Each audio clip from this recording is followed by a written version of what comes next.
சிரிகம விளையாட்டு கழகம் மற்றும் பாதுலு சிரிகம கிராம அபிவிருத்தி சபை ஊடாக ஏற்பாடு செய்யப்பட்டுள்ள 2025 ஆண்டுக்கான புத்தாண்டு கொண்டாட்டம் பாதுலு சிரிகம பலதர சேவை கட்டிட வளாகத்தில் பாரம்பரிய விளையாட்டுகளான முட்டி உடைத்தல், பலூன் உடைத்தல், யானைக்கு கண் வைத்தல், பனீஸ் உண்ணுதல், வழுக்கு மரம் ஏறுதல், தலையணை சண்டை, சாக்கு ஓட்டம் மற்றும் சிறுவர்களின் நடனம் போன்ற விளையாட்டுக்கள் 2025 ஆண்டு ஏப்ரல் மாதம் 13 ஞாயிற்றுக்கிழமை காலை 7 மணி முதல் நடைபெற உள்ளது.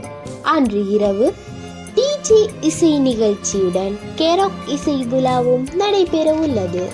ஏற்பாட்டாளர் பாதுலு சிரிகம கிராம அபிவிருத்தி சபை மற்றும் நலன்புரி அமைப்பு.